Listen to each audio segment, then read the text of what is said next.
সচেতন, দায়িত্বশীল আৰু চিন্তাশীল ব্যক্তি কাক কয়?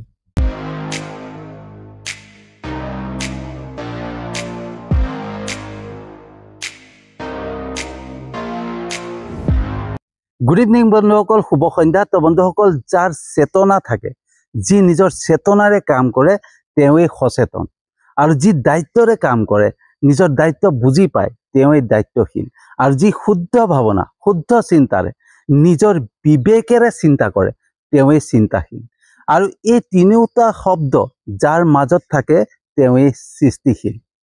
আৰু এজন সৃষ্টিশীল ব্যক্তিয়ে সদায় নিজৰ চেতনাৰে, নিজৰ দায়িত্বৰে, নিজৰ শুদ্ধ চিন্তাৰে সৃষ্টিৰ কথা চিন্তা কৰে, নতুন নতুন সৃষ্টিৰ কথা চিন্তা কৰে, সমাধানৰ কথা চিন্তা কৰে। এজন সৃষ্টিশীল ব্যক্তিয়ে কেতিয়াও ধ্বংসৰ কথা চিন্তা নকৰে, হয়নে? কেতিয়াও অশান্ত পৰিৱেশৰ কথা চিন্তা নকৰে, কেতিয়াও বিনাশৰ কথা চিন্তা নকৰে। তেওঁলোকে সদায় চিন্তা কৰে নতুন নতুন সৃষ্টিৰ কথা, সমাধানৰ কথা, সমস্যাৰ পৰা কেনেকৈ সমাধান পাব পাৰি, সেই সমাধানৰ কথা চিন্তা কৰে। কিন্তু বন্ধুসকল, একাংশ ব্যক্তিয়ে এই তিনিওটা শব্দ সচেতন, দায়িত্বশীল, চিন্তাশীল, এই তিনিওটা শব্দক ব্যৱহাৰ কৰে বিভিন্ন বিষয়ত, বিভিন্ন কথাত, হয়নে? আৰু তাৰ লগত লগাই দিয়ে আমি শব্দটো ব্যৱহাৰ কৰে, হয়নে? আমি সচেতন নহয়, আমি দায়িত্বশীল নহয়, আমি চিন্তাশীল নহয়। যদি আমি সচেতন হলো হয়, আমি দায়িত্বশীল হলো হয়, আমি চিন্তাশীল হলো হয়, এনেকৈ ব্যৱহাৰ কৰে। তো বন্ধুসকল, আমি শব্দটো যেতিয়া লগাই দিয়ে, এই সংসাৰৰ প্ৰত্যেকজন ব্যক্তি, প্ৰত্যেকগৰাকী ব্যক্তিক বুজায়। প্ৰত্যেকজন ব্যক্তিক সাঙুৰি লোৱা হয়।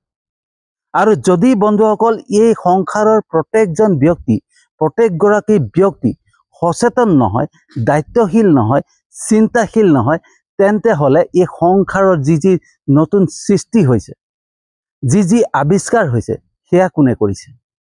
সেয়া বেলেগ এটা গ্ৰহৰ পৰা আহি পেলাই কৰিছে নি? বেলেগ এটা গ্ৰহৰ পৰা বেলেগ প্ৰাণী আহি পেলাই সেইখিনি সৃষ্টি কৰিছে নি?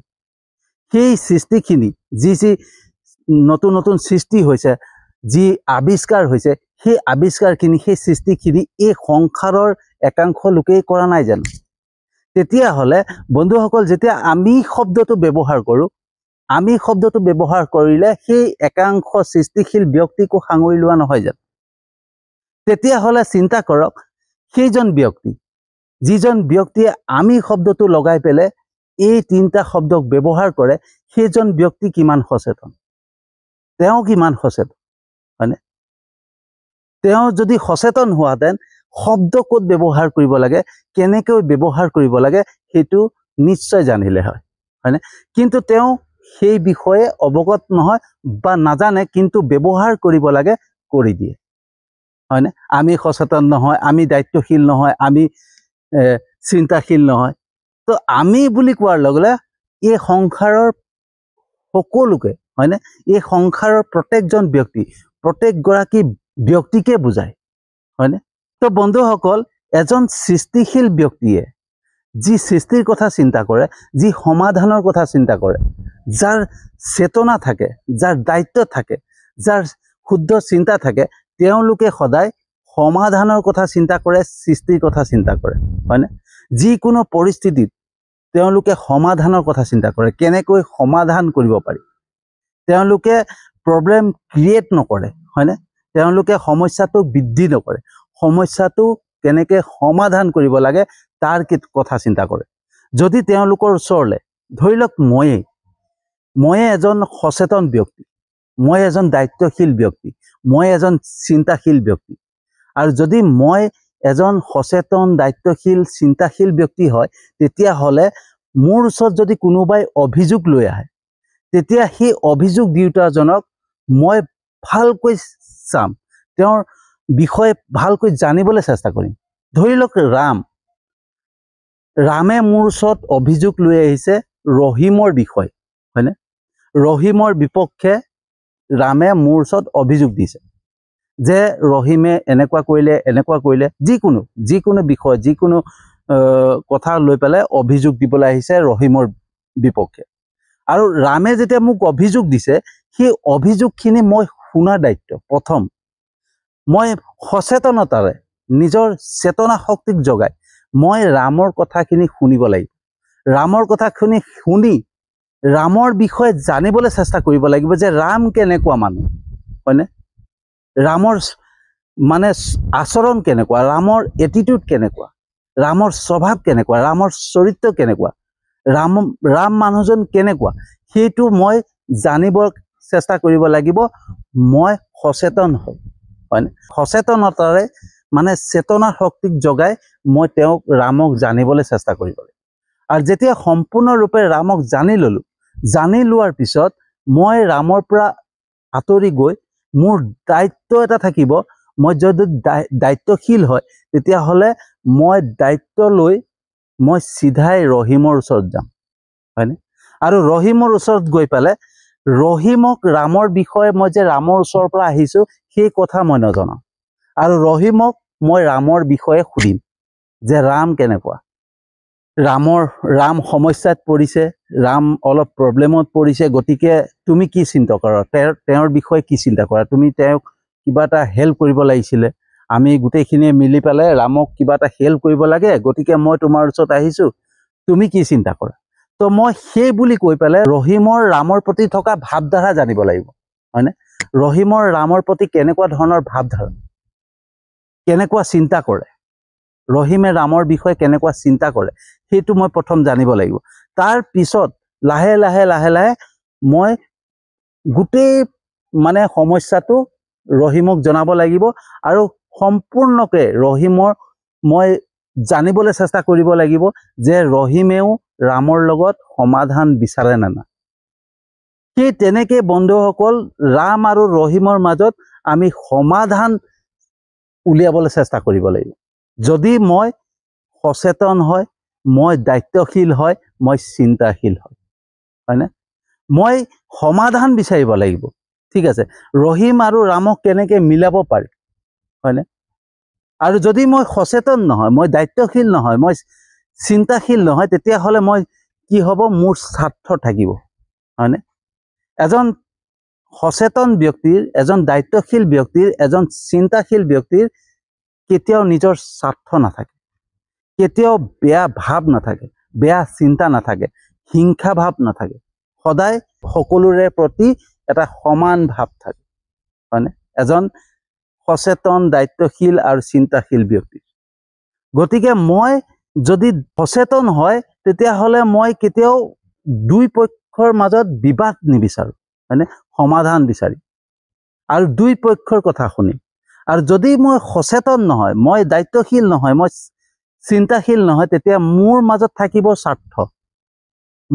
মই প্ৰথম মোৰ নিজৰ স্বাৰ্থৰ কথা চিন্তা কৰিম, হয়নে? কোনে কি হৈছে কি নাই সেইটো গুৰুত্ব নিদিওঁ, কাৰণ মোৰ দৰকাৰ নাথাকে কোনে কি কৰে।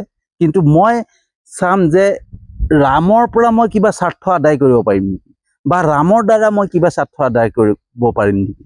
আৰু তেতিয়া মই ৰামৰ প্ৰত্যেকটো কথা শুনি পালে একপক্ষীয় হিচাপে ৰামৰ কথা শুনিয়ে মই ৰহিমক আক্ৰমণ কৰা আৰম্ভ কৰিম।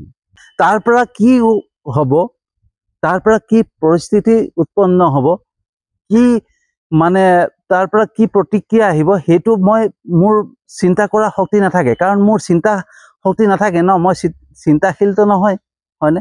সচেতনতো নহয়, দায়িত্বশীল নহয়, মই চিন্তাশীলো নহয় যে মই পিছত মোৰ কি হ'ব, মই সেইটো চিন্তা নকৰোঁ। মই চিধাই ৰামক কথা শুনি পেলাই ৰহিমক আক্ৰমণ কৰাৰ কথা চিন্তা কৰিম আৰু চিধাই গৈ পেলাই ৰহিমক আক্ৰমণ কৰিম, হয়নে? তাৰপিছত ৰহিমে যেতিয়া মোক প্ৰত্যুত্তৰ দিব, ৰহিমেতো এনেই বহি নাথাকে, হয়নে? কোনোবাই কাকবা যেতিয়া আক্ৰমণ কৰিব তাৰ প্ৰতি আক্ৰমণটো কৰিবই। আৰু যেতিয়া ৰহিমে মোক আক্ৰমণ কৰি দিব তেতিয়া মই গোটেই বিতৰ্ক সৃষ্টি কৰি দিম। ৰহিমে আমুক কৰিলে, ৰহিমে তামুক কৰিলে, ৰহিম আমুক, হয়নে? যদি মই সচেতন নহয় আৰু যদি মই এজন সচেতন ব্যক্তি হয়, দায়িত্বশীল ব্যক্তি হয়, চিন্তাশীল ব্যক্তি হয়, মই এজন সৃষ্টিশীল ব্যক্তি, মই যদি সমাধান বিচাৰোঁ তেতিয়াহ'লে কেতিয়াও মই প্ৰব্লেম বঢ়াটো নিবিচাৰোঁ, সমস্যা বঢ়াটো নিবিচাৰোঁ, হয়নে? আৰু যেতিয়া মই সমস্যা বঢ়াটো নিবিচাৰিম নহয়, মই সমাধান বিচাৰিম, দুই পক্ষক ভাল ভাৱ চিন্তা কৰি পেলাই ভাল চিন্তা কৰি মই কাম কৰিম, তেতিয়া মোৰ ওপৰতো কোনো আক্ৰমণ নহয়, মোৰ ওপৰতো কোনো প্ৰতিক্ৰিয়া নিদিয়ে, মোকো কোনো বেয়াকৈ নকয়, হয়নে? তো বন্ধুসকল, আমি সদায় যিকোনো কাম কৰোঁতে সদায় সচেতনতাৰে কৰিব লাগে, হয়নে? নিজৰ চেতনা শক্তিক জগাই পেলাই কৰিব লাগে, হয়নে? নিজৰ দায়িত্ব বুজি পেলাই কাম কৰিব লাগে, নিজৰ চিন্তা শক্তি বিবেকেৰে চিন্তা কৰিব লাগে যে এইটো কি, এইটো শুদ্ধ নে অশুদ্ধ। ৰামে যদি মোক অভিযোগ দিছে, সেইটো শুদ্ধ অভিযোগ দিছে নে অশুদ্ধ অভিযোগ দিছে, ৰামৰ চৰিত্ৰ কেনেকুৱা, আচৰণ কেনেকুৱা, প্ৰত্যেকটো বিষয় জানিব লাগিব। আৰু তাৰপিছত দায়িত্বৰে মই ৰহিমৰ ওচৰত যাব লাগিব, ৰহিমৰ পৰা ৰামৰ প্ৰতি থকা ভাৱনা কেনেকুৱা, চিন্তা কেনেকুৱা, সেইটো জানিব লাগিব। তাৰপিছতহে সমাধান ওলাব, হয়নে? কিন্তু মই যদি দুই পক্ষৰ কথা নজনাকে, দুই পক্ষৰ কথা মই জানিবলৈ চেষ্টা নকৰাকে মই চিধাই ৰামৰ কথা শুনি পালে মই ৰহিমৰ ওপৰত প্ৰতিক্ৰিয়া প্ৰকাশ কৰোঁ বা আক্ৰমণ কৰিবলৈ যাওঁ, তেতিয়া ৰহিমেতো মোক আক্ৰমণ কৰিবই। আৰু যদি ৰহিমে মোক আক্ৰমণ কৰে, ৰহিমৰ লগত থকা সকলোখিনি, কাৰণ ৰহিমৰ ভাৱনা যদি ভাল হয়, শুদ্ধ চিন্তা হয়, শুদ্ধ পথ হয়, তেতিয়াহ'লে ৰহিমৰ লগত লগ দিয়া একাংশ বহুত মানুহ থাকিব। আৰু সেইখিনি মানুহে তেওঁলোকেওতো প্ৰতিক্ৰিয়া প্ৰকাশ কৰিব, তেওঁলোকেতো আক্ৰমণ হৈ পৰিব, কাৰণ সকলোতো মানুহে হয় ন বন্ধুসকল। তো মানুহৰ খং প্ৰত্যেকৰে উঠিব। যদি মোৰ খং উঠে, তেতিয়াহ'লে প্ৰত্যেকৰে খং উঠিব। তো সেই খঙত প্ৰত্যেকে নিজৰ প্ৰতিক্ৰিয়া দিব, প্ৰত্যেকে নিজৰ আক্ৰমণ দেখুৱাব, হয়নে? তো তাত মই আকৌ জঁপিয়াই পৰিলে কি হ'ব? ভুলটোতো মোৰেই। মই নিজৰ চেতনাৰে মই ভালকৈ সচেতন হৈ পেলাই মই জানিবলৈ চেষ্টা কৰা নাছিলোঁ, মোৰ দায়িত্বক বুজি পোৱা নাছিলোঁ। মই দায়িত্ব বুজি পেলাই মই ৰহিমৰ ওচৰত যাব লাগিছিলে, মই দায়িত্ব বুজি ৰহিমৰ পৰা জানিব চেষ্টা কৰিব লাগিছিলে, মোৰ বিবেকক খটাব লাগিছিলে, মই চিন্তা শক্তিক জগাব লাগিছিলে, আৰু ৰহিমৰ পৰা ৰামৰ প্ৰতি থকা ভাৱনাক জানিবলৈ চেষ্টা কৰিব লাগিছিলে, হয়নে? কিন্তু সেইখিনি নকৰিলোঁ। তো বন্ধুসকল, সদায় নিজেই সচেতন হ'ব লাগিব, আৰু নিজৰ চেতনাৰে যি কাম কৰে সেইজনে সচেতন হয়, হয়নে? আৰু যি নিজৰ দায়িত্ব বুজি কাম কৰে তেওঁই দায়িত্বশীল হয়। আৰু যি শুদ্ধ ভাৱনাৰে চিন্তা কৰে আৰু বিবেকেৰে চিন্তা কৰে তেওঁই চিন্তাশীল। এই তিনিটা গুণ যাৰ মাজত থাকে তেওঁই সৃষ্টিশীল। আৰু এজন সৃষ্টিশীল ব্যক্তিয়ে কেতিয়াও হিংসাত্মক পৰিস্থিতি নিবিচাৰে, হয়নে? অশান্ত পৰিস্থিতি নিবিচাৰে। তেওঁলোকে সদায় সৃষ্টিৰ কথা চিন্তা কৰে, সমাধানৰ কথা চিন্তা কৰে। তো কেনেকুৱা লাগিলে জনাব বন্ধুসকল। যদি সঁচাকৈ ভাল লাগিছে ভিডিঅ'টো, যিমান পাৰে শ্বেয়াৰ কৰিব, যাতে সকলোৱে বুজি পায় যিকোনো শব্দ কেতিয়াও য'তে ত'তে ব্যৱহাৰ কৰিব নালাগে, হয়নে? শব্দ ব্যৱহাৰ কৰোঁতেও নিজৰ চেতনা শক্তিক জগাই ৰাখিব লাগে, সচেতন হৈ থাকিব লাগে, হয়নে? তো বন্ধুসকল, মই জানো আপোনালোকে মোৰ ভিডিঅ' চাই লাইক কমেণ্ট কৰে, মোৰ ইউটিউব চেনেলটো ছাবস্ক্ৰাইব কৰিছে, মোৰ ফেচবুক প্ৰফাইলতো ফ'ল' কৰিছে, তাৰ বাবে আপোনালোকক আন্তৰিক ধন্যবাদ জনাইছোঁ। আৰু যিসকলে নাই কৰা তেওঁলোককো মোৰ ফালৰ পৰা বহুত বহুত আন্তৰিক ধন্যবাদ। কাৰণ মোৰ বিশ্বাস, যেনেকৈ ঈশ্বৰৰ প্ৰতি বিশ্বাস, ভগৱানৰ প্ৰতি বিশ্বাস, তেনেকৈ আপোনালোকৰ প্ৰতিও বিশ্বাস। আপোনালোকে মোৰ ভিডিঅ' চাব, মোৰ ইউটিউব চেনেলটো ছাবস্ক্ৰাইব কৰিব, মোৰ ফেচবুক প্ৰফাইলতো ফ'ল' কৰিব। সেই বিশ্বাসেৰে আজিৰ ভিডিঅ'টো সামৰি মাৰিছোঁ, আৰু এটা নতুন বিষয়বস্তু লৈ আহি আছোঁ।